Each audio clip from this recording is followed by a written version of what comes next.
It's just Bruce, he don't bite. Hello. Have you ever heard about a Himalayan salt slab?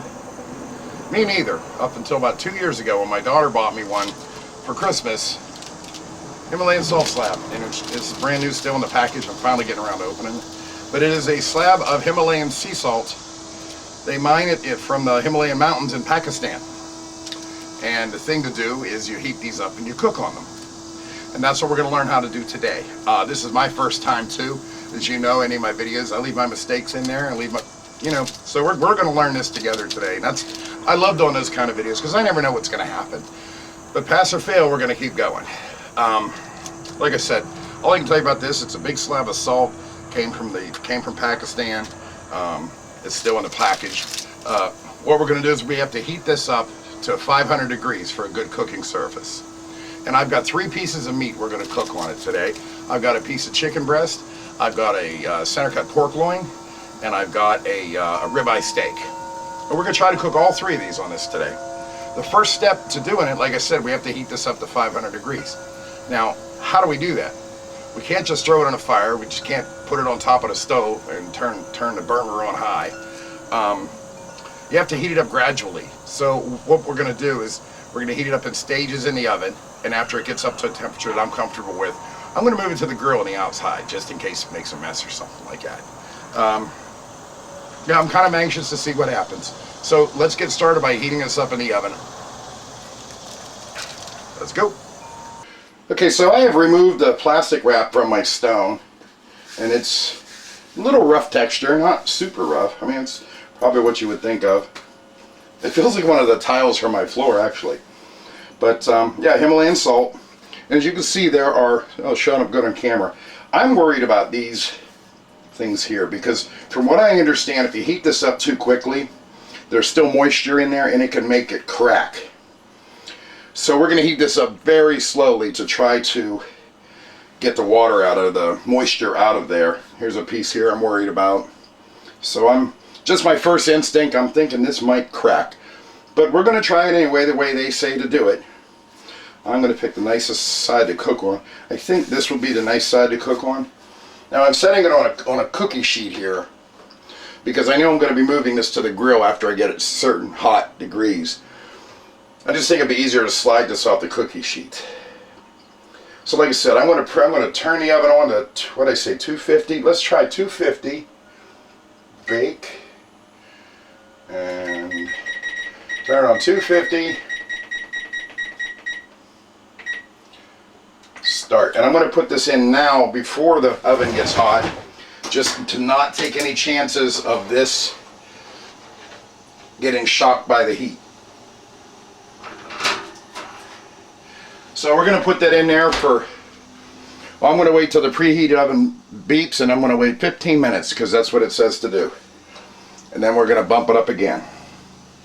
Okay guys, it's been about 15 minutes on 250 degrees after the preheat beep goes off. So about 15, 16 minutes, whatever, give or take a minute. I guess there's no science to it. But I'm going to turn it up to 300 now and let it go about 20 minutes maybe. Alright, so now I'm turning it up to 300 degrees. We'll let it go for about 20 minutes and then we'll get back to it. Alright guys, it's been 20 minutes and I took a peek at it, and hopefully I remember I'll put it up now.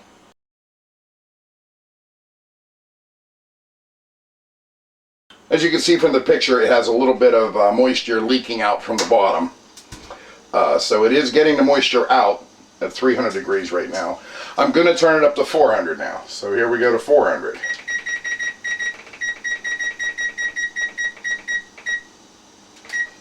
And we're going to let that go for another 20 minutes, I guess. Just not really sure how long to go. But after that, we'll move it out to the grill and get it up to where we need to cook with. So like I said, I'm learning this too. So okay, so it's been in there for 400 degrees for about a half an hour. I kind of got sidetracked on something else. But a half an hour shouldn't hurt. There's a picture. Wow. Here, let's just look at it. I'm going to take it out now. We're going to move it to the barbecue grill outside, and I'm going to heat it up the rest of the way there. as long as it doesn't break or nothing. So we're going to set it right here like that now. Let's take a quick look at it. And as you can see, I mean, I feel like it got a little lighter in color. But if you look at the base down here, it looks like some of the moisture came out of it and then dried up, and there's like salt crystals there. I suppose that's normal. I mean, I don't see why it wouldn't be. Maybe the first time I used it. But now we're going to move it out to the barbecue grill and get it up to the temperature that we need. I'll tell you what, I can feel the heat radiating off this. I just hope it doesn't break whenever I put it on this grill. We're going to find out. I'm just going to try to gently slide it off.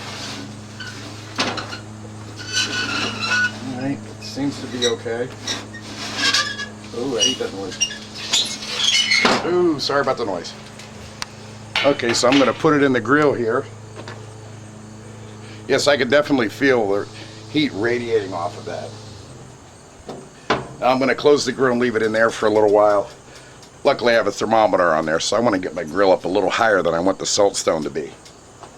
So we'll see how long that takes, and I'll be right back. Okay, so we got the grill heated up to about 550 degrees. It's been about another 20 minutes. Just wanted to make sure it's hot enough. So the proteins we're going to use today, let me just show you real quick. I've got some chicken breast, pork tenderloin, center cut tenderloin, and a small ribeye steak. And I noticed I cut them all in half. What I decided to do is we're going to do a comparison. I'm just going to cook half of this on the regular grill like I normally would, and I'm going to cook the other half on the salt stone. And we're going to see which one comes out better too. Have to see if all this time was worth it. So like I said, it's been up to like 550. It hasn't discolored or anything like that. I could feel the heat radiating off that like massively. But what I'm wondering is it a hot enough surface to cook on? So I can't think of any other way to do it. They say it doesn't really mix well with water, but I'm just going to put a little dot of water on there and see if I can hear that sizzle that I always look for whenever I use an iron skillet. It's the only way I can figure it out. I don't have an infrared thermometer. I wish I did. I have that at work, but not here. So a little bit of water, here goes. I don't know if you can hear that little bit of... Alright, it's giving me a sizzle, so it tells me it's time to put my meat on. One more thing I was thinking about. Every time I cook chicken on the grill, it sticks. So what I do is I put a little bit of canola oil on it. Probably, they didn't say anything about using any oil on this or anything, so I'm just going to lightly coat it with some canola oil before I put it on the salt stone. And I'm cheating today, I have the spray canola oil. So we're going to spray the chicken with a little bit of canola oil. I'm leaving the other ones as is. So here goes the first piece of chicken on the salt stone. Now we got a sizzle. Here goes the first piece of chicken on the regular grill. The sizzle's about the same. I want to coat both sides with the oil, so be careful spraying this into your fire because it could catch on fire. I probably shouldn't have done that, but same with my ribeye. I'm not spraying this with canola oil. We're just going to put it on there straight. And a piece of pork on the salt stone. Ribeye on the grill and pork on the grill. I'll put this in the dishwasher to sanitize it and let that cook.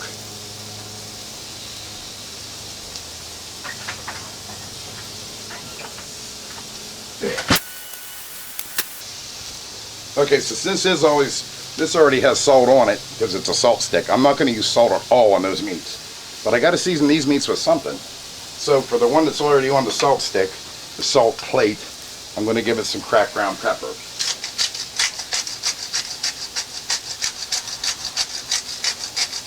Originally I was just, I'm putting pepper on the grilled stuff too. Originally I was just going to use salt and pepper. This is Himalayan sea salt also that I got at the store. Just to make it match, I'm going to put some on the grilled stuff. And because I like it, we're putting some garlic powder on both.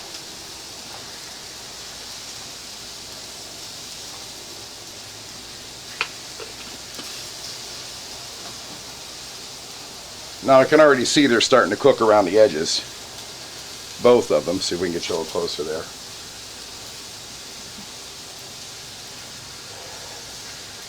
It looks like this chicken is cooking faster than that chicken, but doesn't surprise me because this piece is a lot smaller.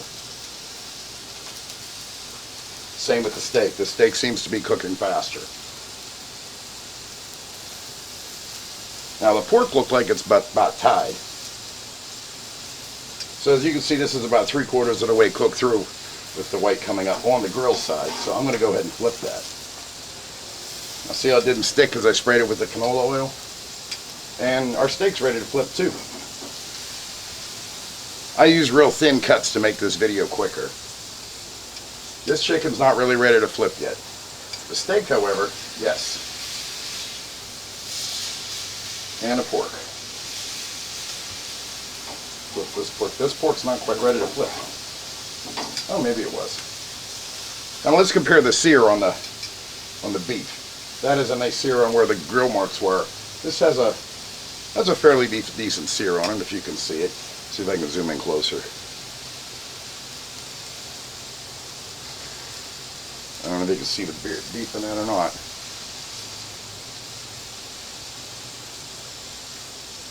But they're both cooking rather well. Now we're going to flip the chicken on the salt slab. As you can see right here, this chicken isn't even halfway cooked through. But I'm giving it a chance because this is a lot thinner than this one.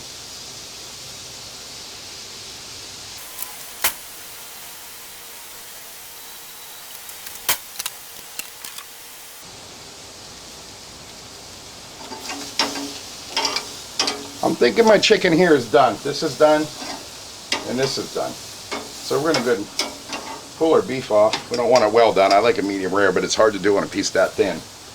Same with our pork. Our pork is done. So this will be our grill side.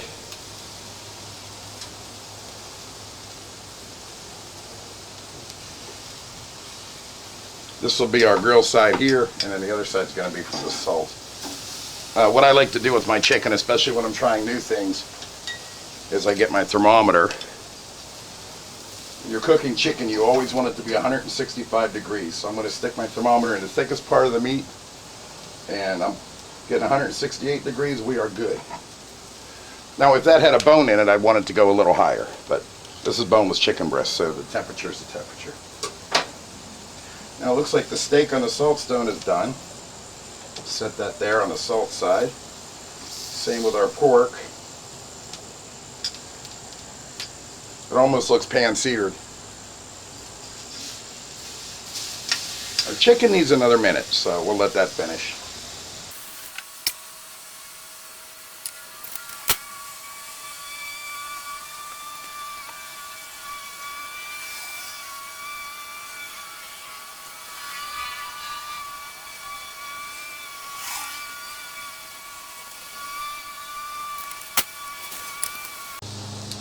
Okay, it's been a few minutes and we finally got a 165 out of this chicken. That doesn't really surprise me though, because as you can see, this chicken is a lot thicker than the one we put on the grill. So I'm just going to discount that and not worry about it. But for now, let's let this rest for about 5 minutes and then we're going to go do the taste test. Okay, so now the meat has rested for like 5 or 6 minutes, maybe a few minutes more. We are going to taste. This is the grilled side, and this here is the salt side. And let's see what we're going to, let's try, I want to try the steak, so we're going to try the steak first. This is off the grill. It's a little overcooked for my taste, but that's my fault for cutting it so thin. Yeah, that's my fault, it's a little overcooked, but flavor's good. Tastes like a steak I make any other time, just a little thin. Now let's try the salt one. As far as the seasoning on the grilled one, I can taste the salt and pepper that I put on there and the garlic like normal. It's average. It's not my best steak, I'm not going to lie. Now for the one from the salt slab.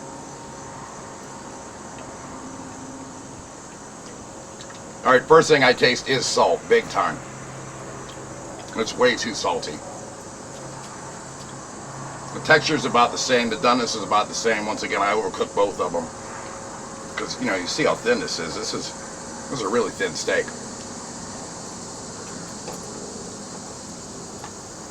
I don't like a well done steak. I like medium rare, but it's almost impossible to get medium rare out of a steak this thin. It was just a test steak. If I cooked a full steak on there and all these full, then I'd have to eat it all, and then people wonder why I'm fat. Next up is the pork. We'll try the grilled side for the pork. Same thing as a thin piece. It's a thin piece of pork.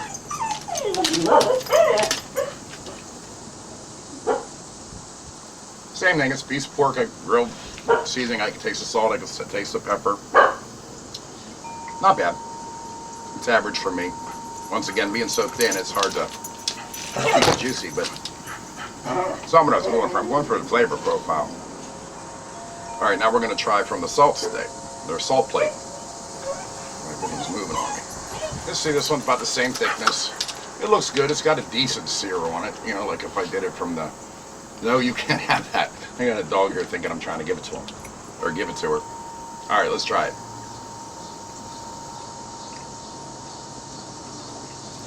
Well, the pork, surprisingly, is a little more juicy. The salt hasn't overpowered it. I can still taste the pepper and the garlic that I put on it. It's yeah, it's the same thickness. It's the same piece. I think on this one, the pork is going to win this one. So the beef won the first round from the... I'm sorry. Let me start over. I think the salt plate, the salt slab wins for the pork, but the grill wins for the steak. So we're 1-1. Let's kick the losers aside here. That guy lost, and this guy lost. So we're 1-1 so far. 1 for the grill, 1 for the salt. Now let's try this chicken. The little piece from the grill. Okay, this is actually cooked pretty nice. A little moist inside, like I like it. It's a nice thicker piece, so it should be a little more tasty. Let's try it.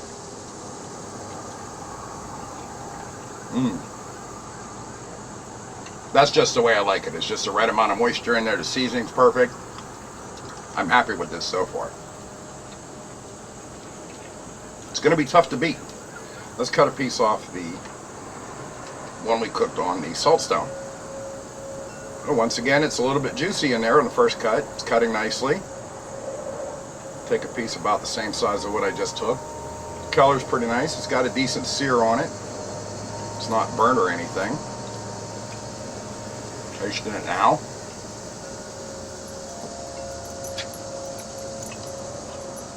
Oh. Well, this is very good. I don't know which one I like best. I'm gonna have to try it again. You know, twist my arm. I'm hungry anyway. Take another piece on the grill side and get a piece ready here from the salt slab side. So still juicy. All right, once again, back to the grill side.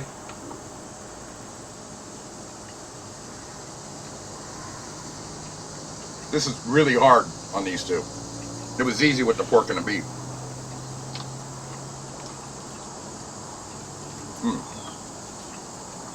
Okay, that's the grill side now. One more try of the salt side. This is a little thicker though, but it's still nice and juicy in there. It's cooked through. I temped it out at 165, which is very important.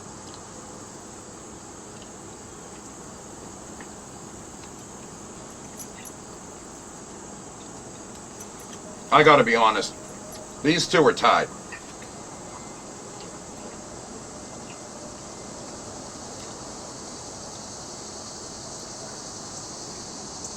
Yeah, these two are definitely tied. I can't decide which one of these two is better. So we have one for the grill, one for the salt slab, and then a tie. That makes it a tie. I don't know what to do for a tiebreaker. Well, we'll just call it a tie. Cutting up what I don't want to eat for the puppies. They're right here. They keep me company on any of my projects. I'm actually going to treat them with the beef, because it's a little overcooked for me, and that's my fault.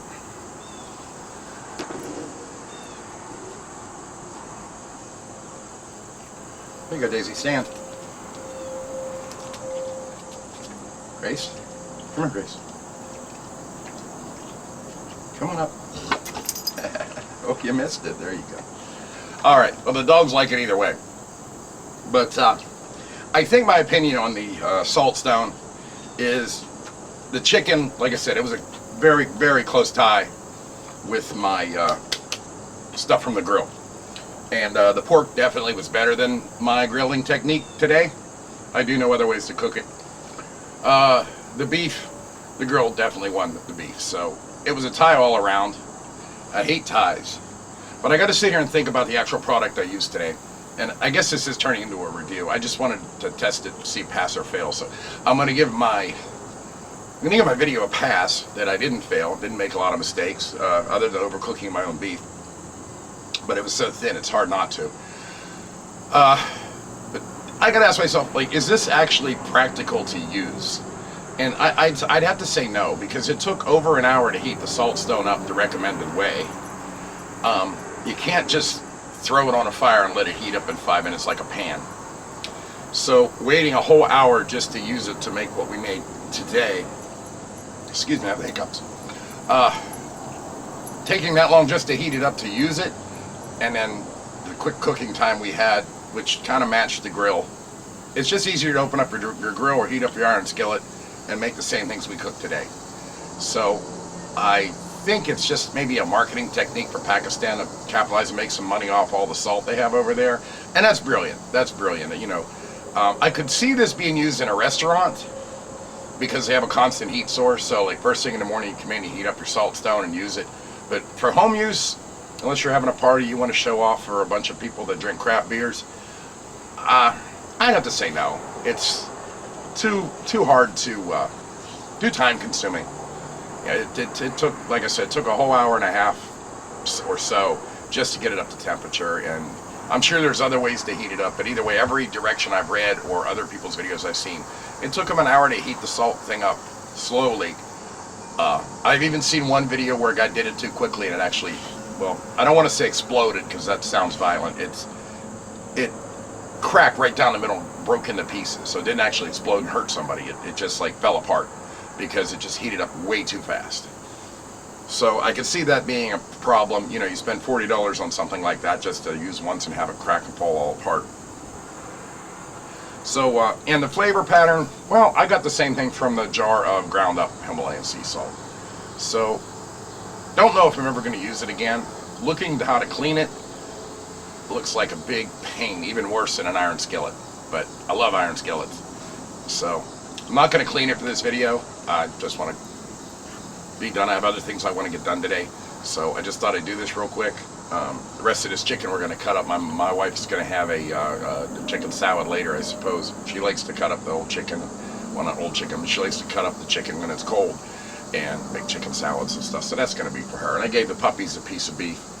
And I'm probably going to eat the pork myself because it is good. I just wanted to interject one more thing. I just finished eating the chicken. I ate it all. And they were both, like I said, I still agree they were a tie. But then I was thinking, well, to get the degree of chicken that I got off the salt stone, how much time it took to cook, and I got the same result from the grill. Literally had it cooked in, 4 or 5 minutes after the grill was hot, as opposed to heating up the salt stone, all that other time and prep it took to do it. So, and notice I didn't wear the chef coat today because this isn't really a chef thing. It's it's more of a gimmick, I'd say, the salt stone itself. Sure, that it tasted pretty good. It tasted just as good as the stuff from the grill. But the grill, I just turned on the grill, and 10 minutes later, I got myself a piece of chicken that tastes identical. So I'm definitely going to recommend not buying one. If you have one given it to you and you want to play around today, like today's my day 2 of my vacation, I decided I want to play around with it and see just what all the talk was about. I'm not really impressed. It's just too much time to get something I can make on the grill or even in a cast iron skillet that tastes identical to it. So I just want to interject my actual final thought after I finished eating, because I was rushing before, and I figured I'd throw this in here before I turn the camera off and move it to go edit. So anyway, hey, I hope this helps you guys a little bit if you're thinking about buying one or you have one you want to use it.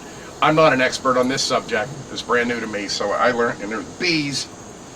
I'm going in before I get stung. Like I said, I'm not an expert. This is just one man's opinion.